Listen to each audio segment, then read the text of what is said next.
Os Estados Unidos volta a falar sobre o casamento igualitário e pode trazer mais um retrocesso fruto do conservadorismo. Hoje vamos falar sobre o que está acontecendo na Terra da Liberdade, a possibilidade de que direitos de fato sejam retirados, a influência que isso pode ter aqui no Brasil para a gente e como podemos trabalhar para evitar que isso nos atinja. Então bora pro vídeo que hoje vamos usar nossa liberdade de expressão para o que realmente importa, garantir os nossos direitos.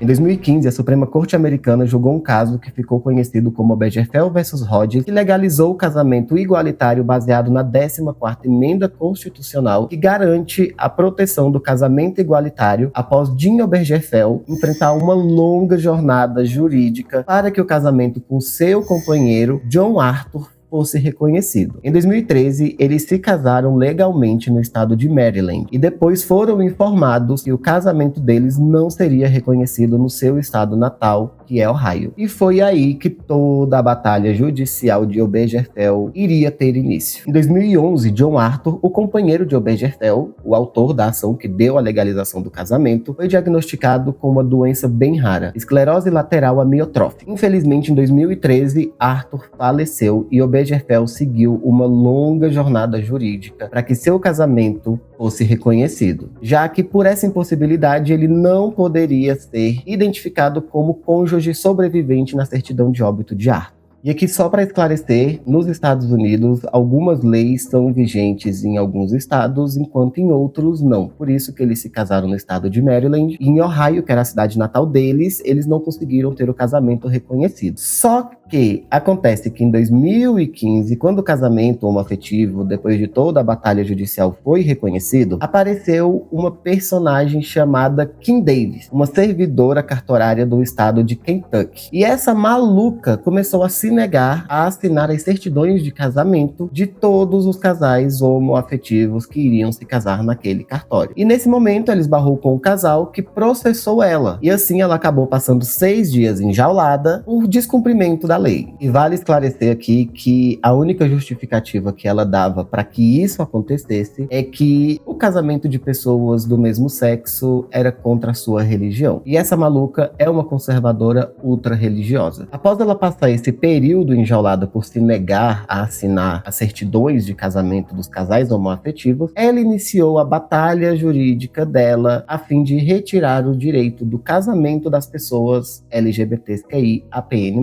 Isso se deu porque ela alega que o direito de liberdade religiosa dela, garantido pela primeira emenda constitucional, foi restrito. Ela não pôde ali, no papel de servidora do Estado, trazer as suas convicções religiosas e negar direitos garantidos para outras pessoas. Mas até aí tá tudo certo. Ela é só uma maluca que tá gritando e esperneando porque a sua religião não está sendo respeitada, sendo que religião e Estado são coisas bem diferentes. Isso não seria um problema se nós ainda tivéssemos um governo parecido com o da época em que o casamento foi legalizado, que era o Barack Obama, que ainda estava no poder. Então, ainda existia uma Suprema Corte ali que era um pouco mais progressista, um pouco mais liberal. Só que, com o passar dos anos, os Estados Unidos foi ficando cada vez mais conservador. E com isso, a sua Suprema Corte também foi ficando mais conservadora. E hoje, dos juízes que ocupam as cadeiras da Suprema Corte, 2 já deram seus votos favoráveis à revogação desse entendimento do casamento, dizendo que, de fato, à época foi um erro terem proferido essa decisão, excluindo a questão da liberdade religiosa daquelas pessoas que não concordavam com isso. Sendo que se você não quer casar com outro homem, é só não aceitar o pedido. Ou se você é uma mulher, é só não aceitar o pedido da outra mulher. Ninguém é obrigado, né? Só que também existe um problema de que não é uma lei, é um entendimento jurídico que foi proferido pela Suprema Corte. Ou seja, a qualquer momento esse entendimento pode simplesmente deixar de ser válido caso eles entendam por algum outro lado. E com o governo aí do Laranjão Mecânica, que já vem atacando vários direitos, principalmente de pessoas latinas imigrantes e de pessoas transexuais dentro do próprio país, trazendo o nome morto deles e tudo mais, nós não temos como garantir, apesar de existirem opiniões de especialistas que falam que não enxergam possibilidade de que isso aconteça, nós não temos como garantir que isso de fato não vai acontecer. os Estados Unidos está cada dia mais caminhando para um lado mais conservador. Inclusive agora com jornalistas sendo censurados, de fato sendo censurados, com a ideia maluca de que talvez agora eles precisem encaminhar toda e qualquer matéria jurídica para aprovação do governo antes que seja publicada. Então, assim, se os jornalistas com a matéria política estão sendo censurados, quem dirá os direitos de uma população que eles já odeiam? E Kim Davis aqui, ela só ocupa um papel de manobra, tá? Ela não é a autora principal disso tudo. Essa massa conservadora, ultra-religiosa cristã dos Estados Unidos só está se utilizando dela para poder levar esse caso à frente, para que a Suprema Corte possa, de fato, decidir o contrário.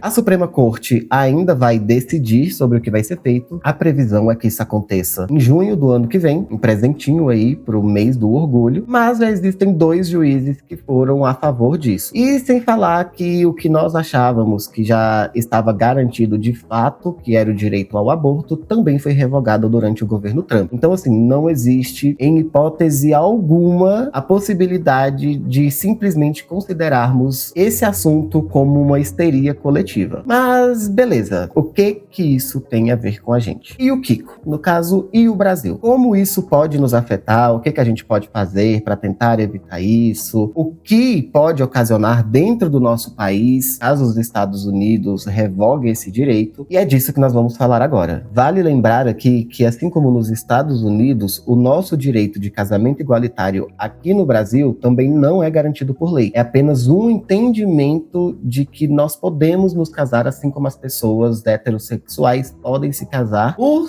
terem a proteção garantida por lei. Só que, lá nos Estados Unidos, isso foi decidido pela Suprema Corte. Não que isso queira dizer muita coisa para que não seja revogado esse assunto. Mas aqui no Brasil, não foi nem o nosso STF que decidiu isso. Foi o Conselho Nacional de Justiça, o CNJ, que decidiu que nós poderíamos nos casar. Ou seja, assim como lá é uma decisão que pode ser revogada, aqui também é uma decisão que também pode ser revogada caso nós elegemos pessoas ultraconservadoras que consigam convencer a Suprema Corte de que simplesmente não é mais válido. Nós enfrentamos hoje o Congresso mais conservador da nossa história desde a redemocratização. Isso quer dizer que nós tivemos um Congresso que queria aprovar PEC da blindagem, nós temos um Congresso que está lutando fortemente contra a escala 6x1, nós temos um Congresso que os políticos que ocupam as cadeiras são os empresários que vão ter os direitos que eles decidem lá dentro garantidos, e que as pessoas que de fato lutam pela gente são minoria extrema. Os Estados Unidos não dita a lei para o mundo. Nós tivemos agora aqui um exemplo com a taxação que nós recebemos de 50%. Garantimos a nossa soberania e é isso. Só que ano que vem nós temos novas eleições. Então esse cenário pode mudar rapidamente caso um maluco como Bolsonaro volte a ser eleito no nosso país. Nós tivemos agora, no dia da nossa independência, esses patriotas idiotas estendendo uma bandeira americana gigantesca no meio da Avenida Paulista e batendo palma para americano. O que nos leva novamente ao ponto de que, se a massa conservadora estadunidense está fazendo, a massa de manobra dos gados ultraconservadores brasileiros vão aderir ao movimento. E ano que vem, nos próximos anos aí, nós vamos ter a aposentadoria de 3 ministros do nosso STF, de 3 ministros do STF. E se nós não garantirmos que os parlamentares que estão lá dentro não sejam a favor de fato do direito dos cidadãos, nós temos sérios riscos de que ministros conservadores sejam eleitos e eles de fato retirem os nossos direitos. Então sim, isso é um problema real que nós podemos enfrentar futuramente aqui no Brasil. O que nós precisamos fazer agora é se conscientizar. Nós temos que fazer pressão nas ruas. Nós temos que saber votar consciente. A nossa pressão precisa ser nas urnas, além das ruas, porque são nas urnas que nós vamos eleger as pessoas que vão falar por nós dentro daquelas casas legislativas. Nós precisamos garantir que os legisladores que nós escolhemos para ocupar essas posições políticas dentro dessas casas garantam os nossos direitos. Ou seja, nós precisamos garantir que esse entendimento deixe apenas de ser um entendimento e passe a ser uma lei, e passe a ser garantido para a gente de uma forma que não possa ser revogada assim tão facilmente como forma, apenas um entendimento que, dependendo da cabeça de quem entre dentro da Suprema Corte, possa simplesmente revogar. Você já parou para ver se os candidatos que você votou nas eleições passadas foi a favor da isenção do imposto de renda? Ele está lutando para que a escala 6x1 deixe de ser obrigatória? Você já parou para verificar se ele foi a favor da PEC da blindagem? Eles queriam roubar nosso dinheiro na cara dura, cometer crimes sem ao menos precisar se justificar pra gente. Porque além da PEC da blindagem garantir que eles decidissem se fossem ser julgados ou não, ainda garantia sigilo nas votações. Isso é simplesmente um absurdo. É tirar os eleitores e quem colocou eles lá dentro de idiota. Nós não elegemos os candidatos para que eles garantam os crimes do colarinho branco e muito menos para que eles retirem os nossos direitos que já foram